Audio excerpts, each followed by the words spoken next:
लक्ष्मीनाथसमारम्भां नाथयामनमध्यमाम् अस्मदाचार्यपर्यन्तां वन्दे गुरुपरम्पराम्।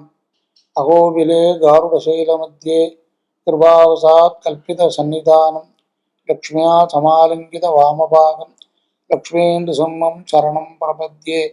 कावेरी वर्धतां काले काले वर्धतु वासवः ஸ்ரீரங்கநாதோ ஜெயது ஸ்ரீரங்க ஸ்ரீச்ச வர்ததாம். அதாவது நமக்கு புது வருடம், அதாவது வருடங்கள் தமிழ் இந்த குரோதிங்கிற வருஷம் முடிந்து விஸ்வாவசு அப்படிங்கிற வருடமானது பிறக்கிறது. இந்த வருடத்தினுடைய பலம் என்னன்னு கேட்டால், வருடத்துக்கு பேரே விஸ்வாவசு அப்படின்னா உலகத்துக்கு நிறைய தனத்தை கொடுக்கக்கூடியது, நிறைய பணத்தை கொடுக்கக்கூடியது, நிறையா வேண்டியதை கொடுக்கக்கூடியது அப்படிங்கிறதாக இருக்குது. அதனால என்னன்னு கேட்டால், நமக்கு நல்ல விதமான பலன்கள்லாம் உண்டாகணும். நமக்கு இருக்கிறப்பதில் காமம், குரோதம், சோபம், மதம், ஆச்சரியம் இதெல்லாம் எல்லாருக்கும் இருக்குது. காமம்னா அதிகமான ஆசை இருக்கலாம். எந்த விஷயத்தில் எப்படி ஆசை இருக்கணும்னு சொன்னால் அளவான ஆசை இருக்கணும், அதுதான் சரியா இருக்கும். கோபம்ங்கிறது இருக்கவே கூடாது. இந்த மாதிரி இதெல்லாம் நமக்கு ஒரு எதிரிகள், இவாள்லாம் நமக்கு எதிரிகள். அந்த மாதிரி இருக்கிற போது என்னன்னு கேட்டால், இந்த விஸ்வாவசு வருஷத்தில் அவர்களெல்லாம் ஒத்துமையாக இருக்கிறதுக்கு முயற்சி பண்ணுவார்கள்.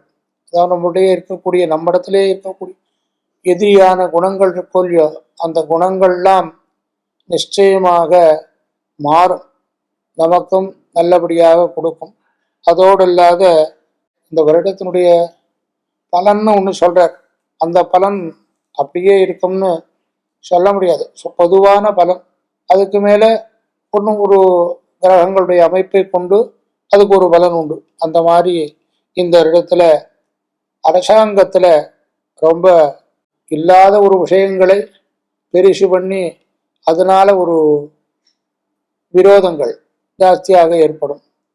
அந்த விரோதத்தையும் கடைசியில் கொஞ்ச நாள் விரோதமாக இருந்து கடைசியில் நாம் பண்ணுறது தப்பு அப்படின்னு தெரிஞ்சு அரசியல்லையுமே சுமூகமான நல்ல வழியாக ஏற்படும். அதுக்கு மேலே நாம் எல்லா காரியங்கள் எந்த ஒரு வேலை செஞ்சாலும் அதில் பலனை எதிர்பார்ப்போம். பலன் இல்லாத ஒரு முட்டாள் கூட ஒரு காரியத்தை செய்ய மாட்டான் அப்படின்னு சொல்றது. அப்படி ஒரு பலன் நமக்கு வேணும் அப்படின்னு சொன்னால் கூட்டி கழித்து பார்க்கிறோம்னு சொல்கிறோமே, அந்த மாதிரி இந்த வருஷத்தினுடைய பலன்களெல்லாம் நன்னா ஆராய்ந்து பார்க்கிற போது நமக்கு நல்லதே உண்டாகும் அப்படின்னு சொல்றது. அதோடு இல்லாத பசு விருத்தி நிறைய நம்ம இருந்தோம்னா நமக்கு வேண்டியதெல்லாம் பசு மட்டத்தில் ஒரு விசேஷம் என்னன்னு கேட்டால், அது நமக்கு உபயோகம் இல்லாத ஒரு பொருளை சாப்பிட்டுட்டு நமக்கு என்ன வேணுமோ அத்தனையும் கொடுக்கறது.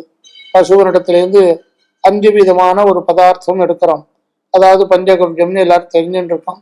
அந்த பஞ்சகவ்யம்னா என்னன்னா, அதாவது ஒரு இடத்துல ஒரு பொருள் எடுத்தா அதுல எல்லாமே உபயோகம் ஆகணும். இப்போ வாழை மரத்தை எடுத்துட்டோம்னா வாழை மரத்துல மொத்தமே உபயோகம் ஆகும். அந்த மாதிரி பசு இடத்துல பால், தயிர், நெய், கோமூத்திரம், கோமயம் இந்த எல்லாமே உபயோகமாகக்கூடியது. அந்த மாதிரி இருக்கக்கூடிய பசுக்கள்லாம் ஒரு தியாகம் எல்லாம் பண்ணும். அந்த மாதிரி அரசாங்கத்திலையும் தர்மத்தைக்கு எப்பவுமே சாஸ்திரங்கள் என்ன சொல்றதுன்னு கேட்டால், அதர்மமானது ரொம்ப தலைவிரித்து ஆடும். அப்போ ஒரு காலத்துல அந்த அதர்மமானது மறைஞ்சு தர்மமானது தலை தூக்கும். எப்பவுமே அதர்மம் அழிஞ்சும் அதர்மமானது அழியாது அப்படிங்கிறதுனால இருக்கு.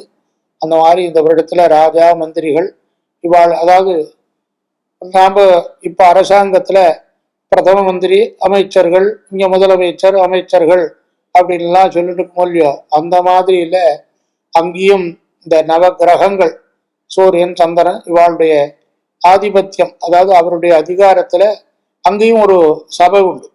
அந்த சபையில இப்ப தலைவர் யாரு, உப தலைவர் யாரு அப்படிங்கிற மாதிரி ராஜா, மந்திரி, சேனாபதி அவர் அப்படி சொல்ற. அப்படி இருக்கிற போது இந்த வருடத்துக்கு ரெண்டுமே ரொம்ப ரெண்டு கிரகங்களுமே நல்லபடியாக அமைஞ்சிருக்கு.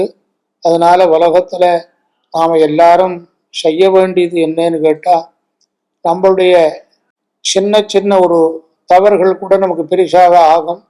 அந்த தவறுகள்லாம் பண்ணாத இருக்கிறதுக்கு ஆன்மீகம்தான் வழிகாட்டும். அந்த ஆன்மீகமானது இருந்தா தான் எப்பவுமே இருக்கலாம். ஆன்மீகத்தை ஒரு காலம் ஆன்மீகமானது அழிக்கவும் முடியாது, அழியவும் அழியாதது.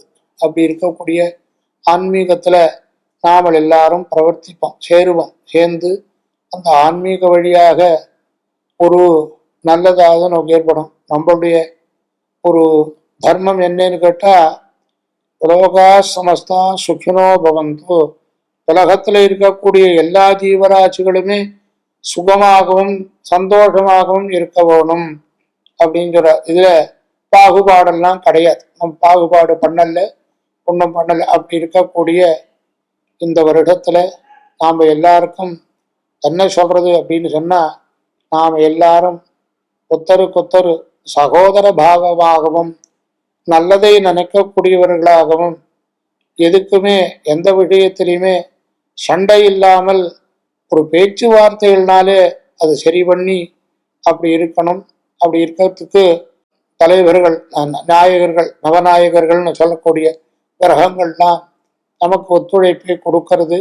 அந்த ஒத்துழைப்பினால நாம் எல்லாரும் அந்யோன்யம் ஒத்தருக்கொத்தர் விட்டு கொடுக்காமல் அனுசரித்து இருந்து சகல க்ஷேமத்தையும் அடைய முடியுமாக இந்த வருடத்தினுடைய பலன் அமையிறது. அதை நாம் எல்லாரும் தெரிஞ்சுக்கணும். அன்னைக்கு அதாவது ஒரு பஞ்சாங்கம்னு போடுறோம். பஞ்சாங்கம்னு சொன்னா என்ன விஷயம்னா, திதி, வாரம், நட்சத்திரம், யோகம், கரணம், லக்னம், அதாவது தெரிஞ்சுக்கணும். இன்னைக்கு இன்ன ஒரு கிழமையில என்னென்ன பண்ணலாம், என்னென்ன பண்ணக்கூடாது, இந்த திதியில இது பண்ணலாம், இது பண்ணக்கூடாது, இந்த மாதிரி நட்சத்திரங்கள்ல இந்த மாதிரி சுபகாரியங்கள் பண்ணலாம், பண்ணாது இருக்கணும் அப்படிங்கிறதுலாம் சொல்லி கொடுக்குறது. இதுதான் பஞ்சாங்கம்னு பேரு. அதை நாம நிச்சயம் தெரிஞ்சுட்டா அதனால என்னன்னா, ஆயுள், ஆரோக்கியம், ஐஸ்வர்யம், உத்தர சந்தானம், தனப்பிராப்தி எல்லாமே ஏற்படுறது அப்படின்னு பஞ்சாங்க படனத்துடைய பலன் அதை பறிஞ்சுக்கிறதுனால பலன் சொல்றார். யுகத்தினுடைய தர்மத்தினாலே எல்லாரும் நம்மளுடைய கர்மாக்களை இன்னொன்னெல்லாம் விட்டுடுவோம் அப்படின்னு இருக்கு. இருந்தாலும் பகவானுடைய பரிபூர்ணமான ஒரு அனுகிரகம் இருந்தால் இந்த கலியினுடைய கோலாகலமானது நம்மை ஒன்றும் பண்ணாது அப்படிங்கிறதாக சொல்றார். அதைத்தான் நமக்கு சாஸ்திரங்கள், புராணங்கள், இதிகாசங்கள் எல்லாத்திலையும் சொல்லப்பட்டிருக்குது.